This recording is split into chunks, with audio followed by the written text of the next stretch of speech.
Kualitas Megawati juga teruji saat banyak yang berharap agar dia segera mengumumkan nama capres yang akan diusung PDIP.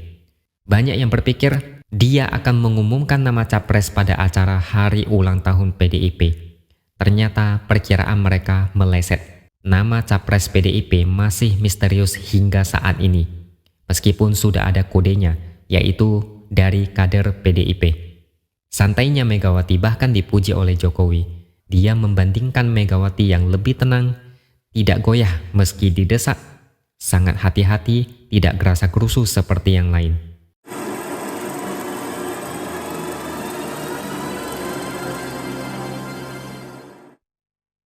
Halo, bertemu lagi dengan saya X Hardy di Opini Seward. Hari ini saya akan membahas tentang pidato Megawati yang menimbulkan perdebatan bagi banyak orang. Pidato Megawati pada ulang tahun PDIP ke-50 berhasil mengundang banyak perdebatan dan kontroversi. Sebenarnya tidak ada masalah dengan pidato tersebut. Hanya saja entah kenapa banyak yang baperan. Banyak dari kelompok sebelah yang menemukan celah untuk menyerang balik PDIP. Banyak yang merasa ucapan Megawati dalam pidato tersebut menunjukkan kesombongan. Salah satu kalimat yang paling diperdebatkan adalah ketika dia menyebut jika tidak ada PDIP maka kasihan sekali Jokowi.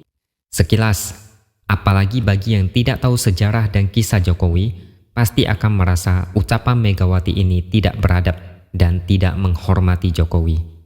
Faktanya adalah apa yang dikatakan Megawati ini adalah tentang bagaimana Jokowi bisa diusung oleh PDIP. Jadi, Jokowi dulunya adalah seorang pengusaha mebel. Hanya pengusaha biasa, bukan pengusaha kelas kakap level dunia. Saat itu, Jokowi berencana terjun ke dunia politik dan membicarakan ini kepada keluarga dan kerabat. Dia ingin mencalonkan diri sebagai calon wali kota Solo. Tentunya, banyak yang merasa aneh dan tidak setuju. Butuh modal banyak dan belum tentu bisa menang, karena Jokowi bukan berlatar belakang politik, tidak punya koneksi politik. Akan tetapi Jokowi sudah bertekad. Ternyata tekad saja belum cukup. Jokowi harus diusung oleh partai politik. Akhirnya dia memberanikan diri mendatangi kantor cabang partai politik yang ada di Solo. Hasilnya gagal total. Dari semua partai yang pernah didatangi, tidak ada satupun yang mau mengusungnya. Alasannya mereka mau mengusung kader internal. Tapi itu tidak menyurutkan niat Jokowi. Dia tidak menyerah. Dia tetap optimis dan yakin akan menemukan jalannya. Sampai akhirnya Jokowi dipertemukan dengan PDIP. Gayung bersambut, PDIP bersedia menerima Jokowi, asalkan memenuhi syarat dan mau digembleng melalui sekolah kader PDIP. Baru kemudian dicalonkan sebagai calon wali kota Solo. Dan akhirnya kita bisa lihat sendiri, PDIP berhasil melahirkan satu orang yang sangat fenomenal. Tidak pernah kalah dalam pemilu maupun pilkada. 2 kali menang pilkada Solo, 1 kali menang pilkada DKI, dan 2 kali menang pilpres. Jokowi berhasil mencetak sejarah yang hebat.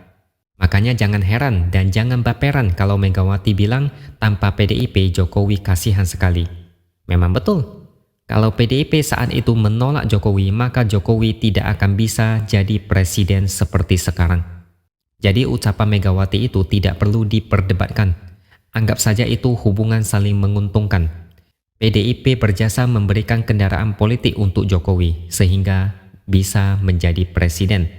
Dan Jokowi berjasa memberikan kemenangan pemilu 2 kali untuk PDIP. Selesai. Yang ribut hanyalah kelompok sebelah yang kebakaran jenggot tanpa alasan yang jelas. Mereka menilai tanpa melihat sejarah masa lalu. Lagi pula mereka seperti menemukan kesempatan emas untuk merontokkan PDIP karena PDIP saat ini sangat kuat. Meskipun belum menentukan nama capres, elektabilitas PDIP tetap kokoh di puncak. Bayangkan kalau sudah mengumumkan nama capres, pasti bakal makin meroket lagi. Bukan Megawati namanya kalau baperan. Meski dikritik dan dianggap sombong, dia tidak merespon.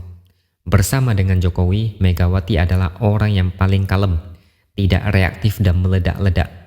Meski dihujat sehebat apapun, dia tidak peduli. Dia cukup diam, maka isu akan reda dengan sendirinya. Ini membuktikan Megawati bukan tokoh politik kaleng-kaleng. Kualitas Megawati juga teruji saat banyak yang berharap agar dia segera mengumumkan nama capres yang akan diusung PDIP. Banyak yang berpikir dia akan mengumumkan nama capres pada acara hari ulang tahun PDIP. Ternyata perkiraan mereka meleset. Nama capres PDIP masih misterius hingga saat ini, meskipun sudah ada kodenya, yaitu dari kader PDIP. Santainya Megawati bahkan dipuji oleh Jokowi. Dia membandingkan Megawati yang lebih tenang, tidak goyah meski didesak, sangat hati-hati, tidak gerasa-gerusu seperti yang lain. Yang lain itu apa? Sudah pasti Nasdem, karena paling cepat mengumumkan nama capres. Jokowi mengapresiasi Megawati yang tetap pada pendiriannya untuk tidak membocorkan nama capres PDIP. Padahal nama capres tersebut sudah ada di kantongnya. Sementara itu, Mardhani Alisera dari PKS malah menyarankan agar PDIP segera mengumumkan nama capres. Dia bilang sebagai partai pemenang dan terbesar, langkah yang sehat dan baik jika segera mengumumkan capresnya. Mardhani juga menyinggung soal proses koalisi untuk segera dibentuk PDIP. Pasalnya hingga saat ini PDIP masih bergeming baik soal nama capres dan juga komposisi koalisi dengan partai politik di Pilpres 2024. Mardhani berharap koalisi PDIP segera terbentuk agar sejak awal publik tahu siapa calon pemimpin ke depan dan rekam jejaknya, tidak mengumumkan nama pada injury time. Ternyata PKS pun gerah dengan PDIP yang tidak kunjung mengumumkan nama capres dan anggota koalisi. Seperti yang kalian sudah tahu, rumusnya adalah jika PKS berkomentar, maka yang benar adalah sebaliknya. Jika PKS minta PDIP segera umumkan capres, maka yang benar adalah PDIP harus umumkan di menit terakhir. Jika PKS menuju ke barat, artinya yang waras harus ke timur. PKS itu licik tapi sok bijak. Apapun yang mereka katakan pasti ada niat terselubung. Ngapain paksa PDIP umumkan capres? Tujuannya adalah agar PKS dan kelompoknya bisa membaca langkah catur PDIP. Dengan demikian mereka bisa mengambil langkah tandingan. Jika PDIP gerak cepat, maka PKS bisa mengambil langkah yang lebih terukur. Tapi PDIP diam dan santai. PKS tak tahu harus berbuat apa, seperti bule yang tersesat tak tahu jalan pulang. Dari sekian koalisi yang ada sejauh ini, koalisi PKS, Nasdem, dan Demokrat inilah yang paling enggak jelas. Ini karena banyak yang menunggu PDIP. Tapi berhubung PDIP sedang santai, mereka makin pusing, tak bisa mengambil langkah selanjutnya. Meski nanti capres PDIP diumumkan di menit-menit terakhir, tetap saja publik akan diberikan waktu untuk mengenal dan mengetahui rekam jejak. Ada masa kampanye, ada forum adu debat capres. Lagi pula, publik pasti sudah kenal sosok capres yang akan bertarung. Di survei sudah ada gambarannya. Tidak mungkin capres berasal dari orang tak jelas yang muncul entah dari mana. Ini sebenarnya cuma akal-akalan PKS untuk mencari tahu gerak-gerik PDIP. Partai ini sangat tidak bisa dipercaya. Jadi PKS lebih baik urus saja koalisi dengan Nasdem dan Demokrat. Dari dulu koalisi ini tidak pernah beres. Lebih baik bubar saja demi kepentingan bangsa yang lebih baik.